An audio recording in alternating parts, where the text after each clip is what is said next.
Hi, everyone. Judge Andrew Napolitano here for Judging Freedom. Today is Wednesday, September 20th, 2023. Lieutenant Colonel Tony Shaffer joins us now. Tony, always a pleasure. Always good to be here, Judge. Thank you. Of course. I guess we shouldn't have been surprised at President Zelenskyy at the UN yesterday saying Russia's trying to take on the world, and President Biden at the UN blaming Russia as the world's demon. It was just a little frightening to hear them say it. Isn't the domino theory the idea that if Russia is not forced out of Ukraine, it will soon take over Poland?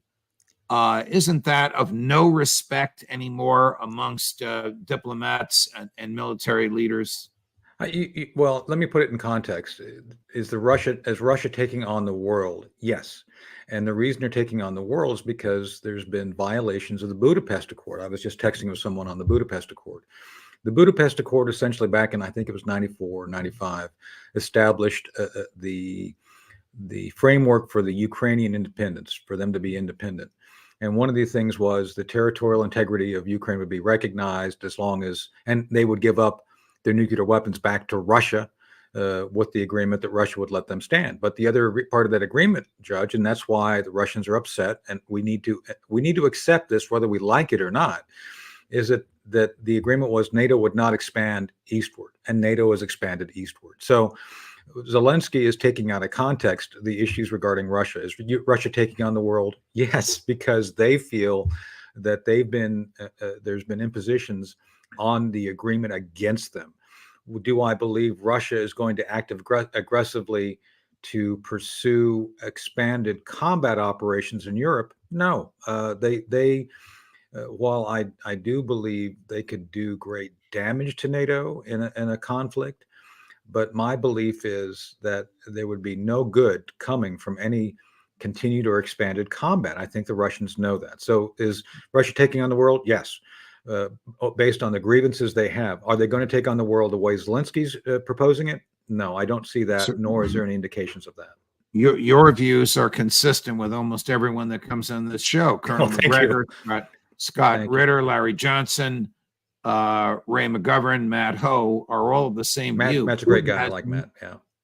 Putin, thank you. He is a great guy. Putin has no interest whatsoever in fighting a war against NATO and no interest whatsoever in moving westward, even though NATO has a great interest in moving eastward. I mean, well, they have Stoltenberg said just last weekend the reason this war came about is because of the expansion of NATO, and the reason for the expansion of NATO is the demands of the United States. That stuff is really not to be disputed. Those are facts. No. Well, I've fought with NATO. I've actually on my uniform have a NATO service medal, and they've served globally in support of the war on terror.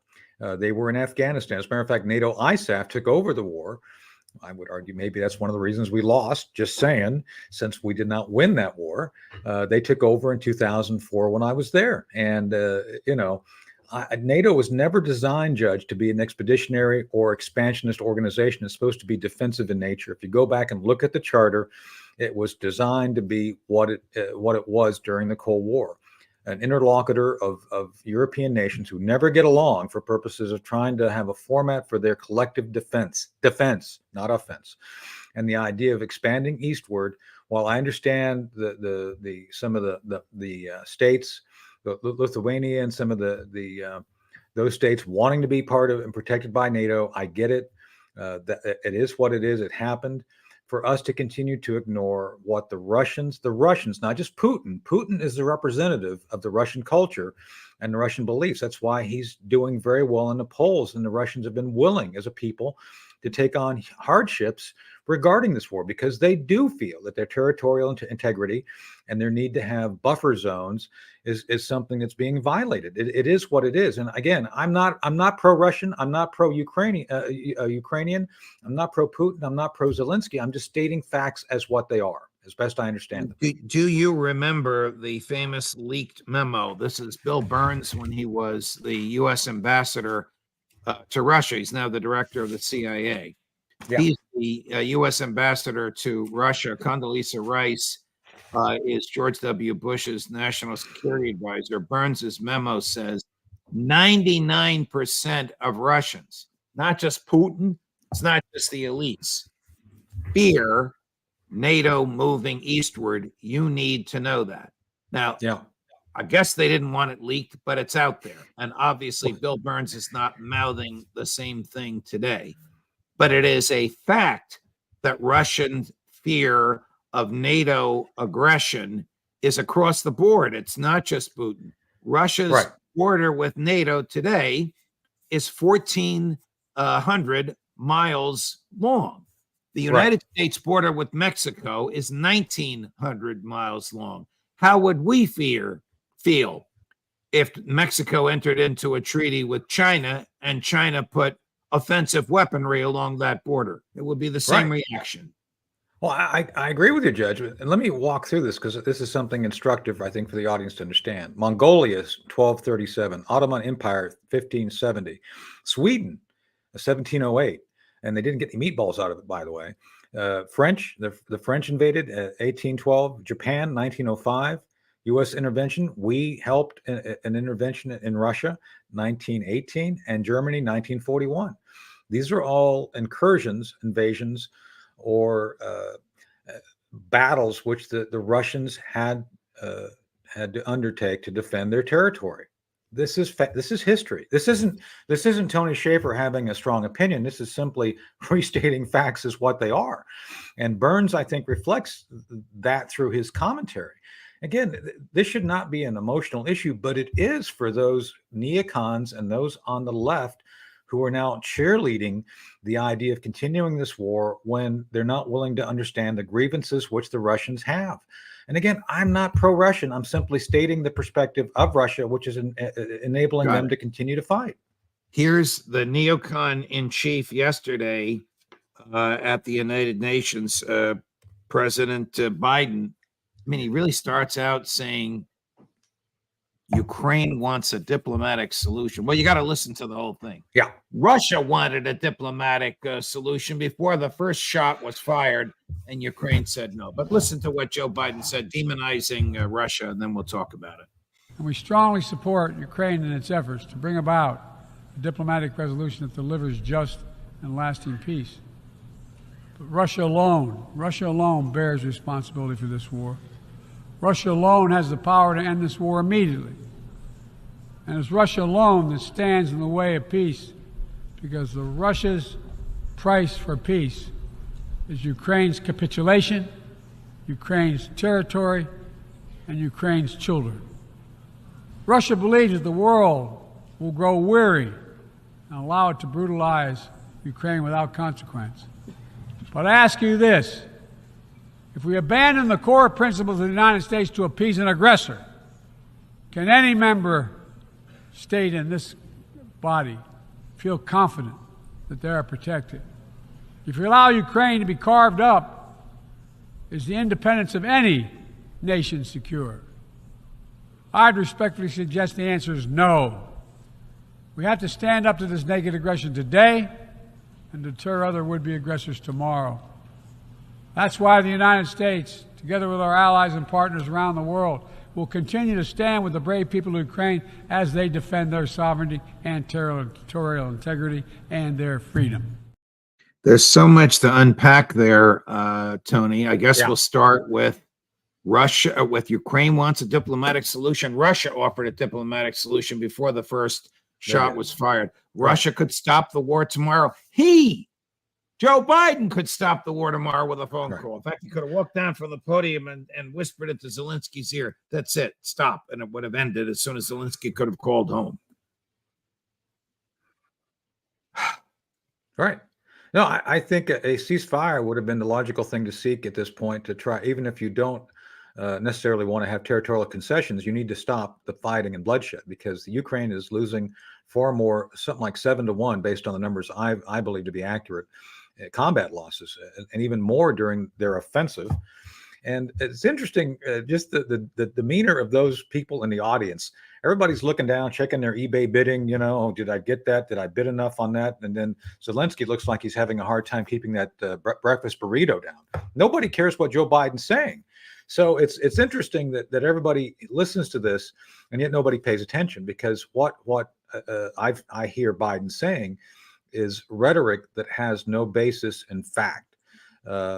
If he wanted to make the case that the Russians were aggressors, he needs to put in context why the Russians felt the need to expand their effort from diplomatic to military. And this is, look, I think Trump would actually state the facts as they are. It's like, look, things were out of hand. These are the things which are both sides need to handle.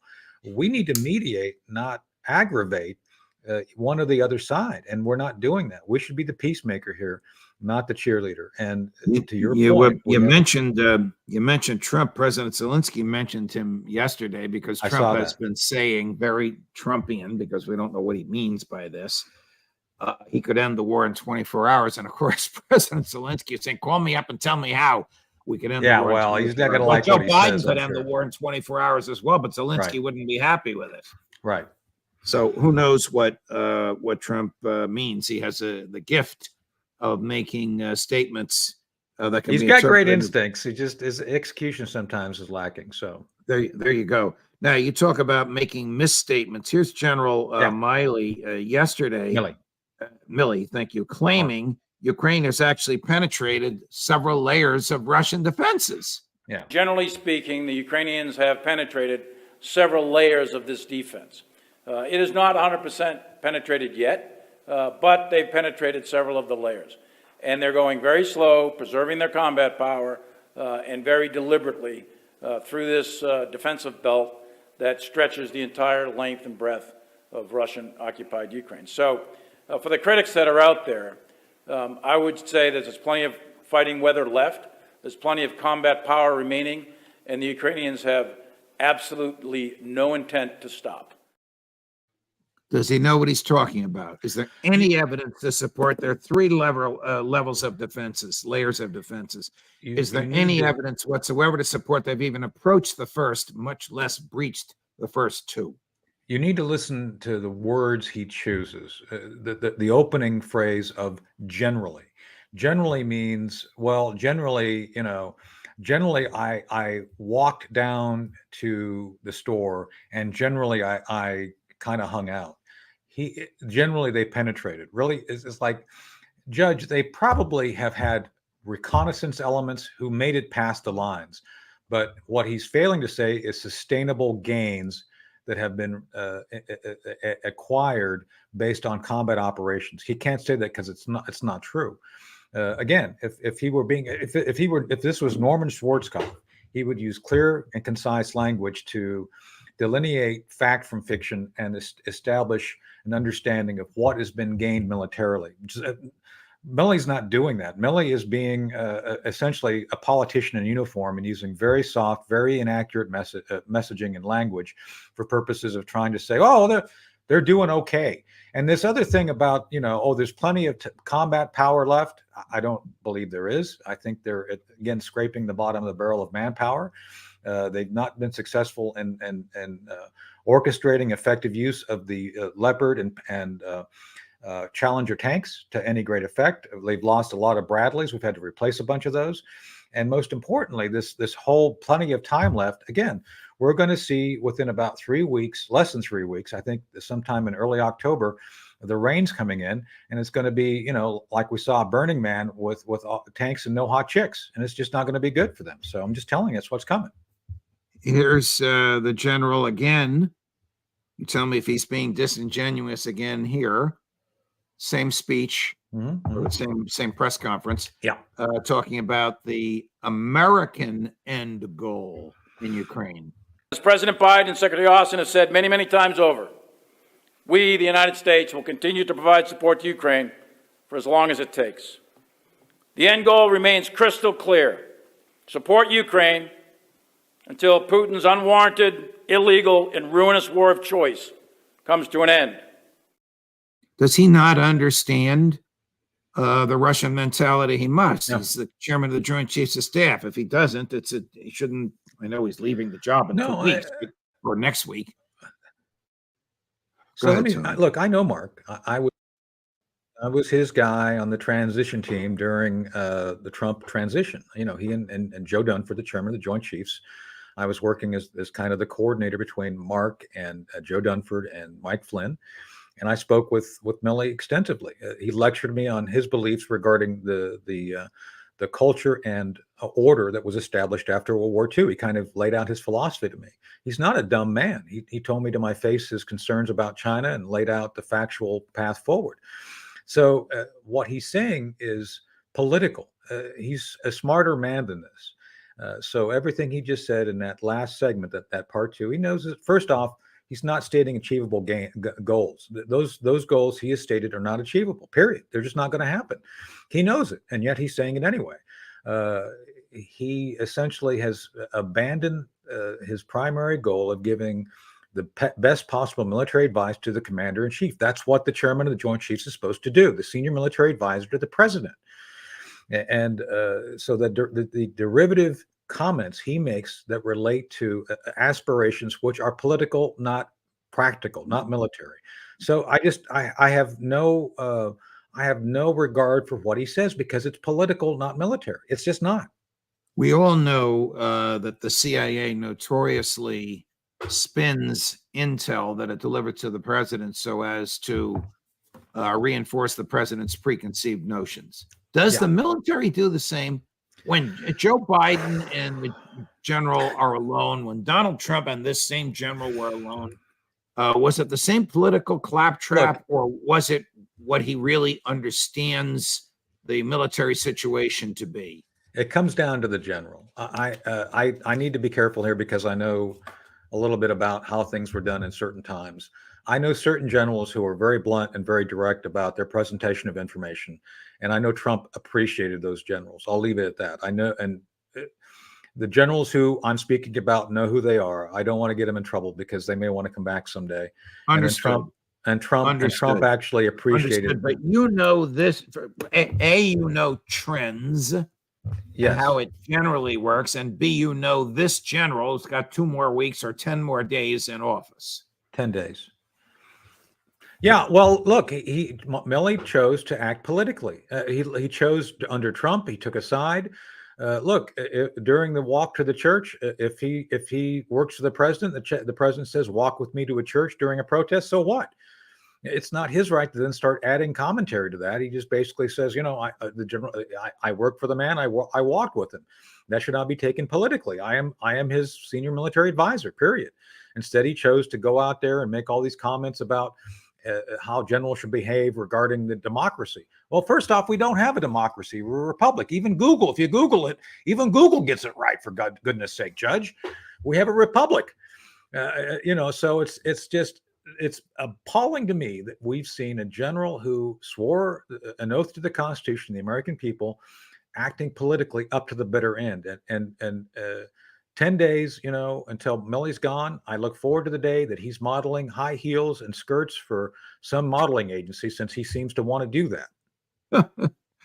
Here's President Zelenskyy yesterday at the UN. I want you to listen to the last 2 words he uses, which, as I hear it, is a little terrifying. It's dirty bombs, but he says a lot before that. Here we go.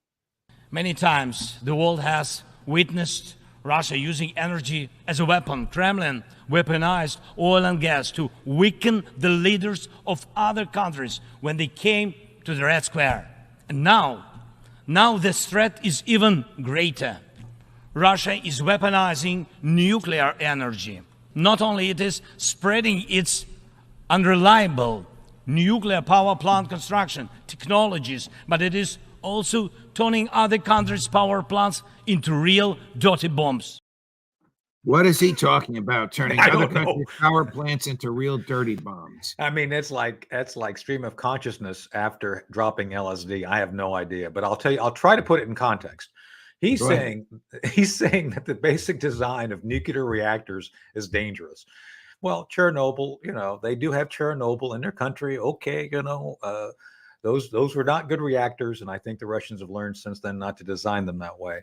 So Russia is proliferating, by the way, nuclear power plants to third world nations. Something that I've said we should be concerned about, because the fissile material that they use in those plants could be weaponized. I get that, but that's not what Zelensky's saying. He's saying the basic design is flawed, and he's implying that anytime you have a nuclear power plant the Russians make, you have a dirty bomb, which is like, no.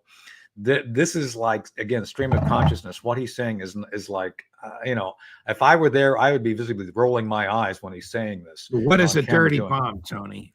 A dirty bomb is a terror weapon that has been proposed but never deployed to date that I'm aware of.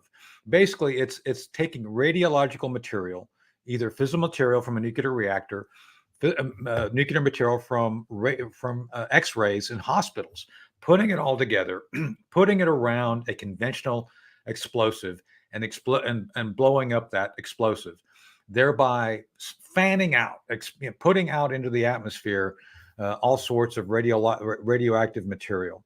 It would contaminate a large amount of space over a very short period, and theoretically making that space unusable unless you have to wear a garb and things like that. Have the Russians ever done this? No, not once. No, I don't even know of any program. I mean, look, I've studied the Russians a long time. I've never seen a single program that the Russians had where they proposed this as a military or weaponized concept that they would use. I have no idea what he's talking about. Zero. I mean, it's just never been proposed in any military circle or intelligence report I've ever read, ever. Last question. Yeah. How do you see the war progressing from here? How much longer? I see it progressing badly. It's just not going anywhere. The idea that we're going to cough up another $28 billion. Let's put this in perspective. Judge, we just crossed the $3 trillion deficit line within, I think, the last 2 days. $3 trillion.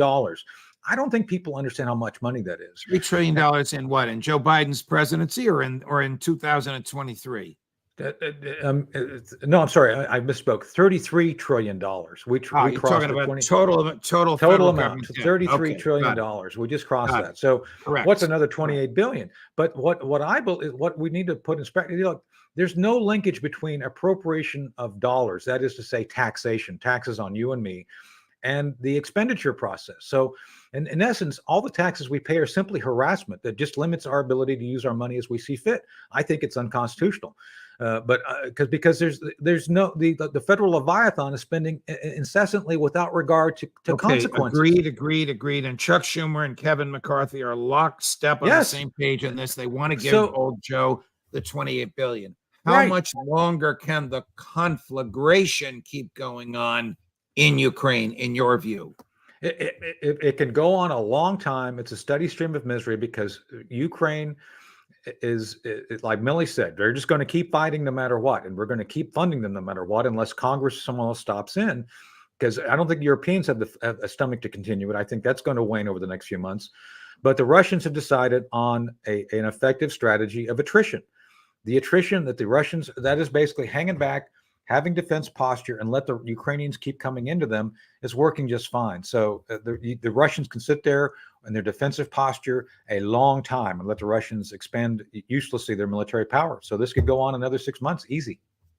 Wow. Tony Shaffer, thank you very much, my dear friend. Thank you.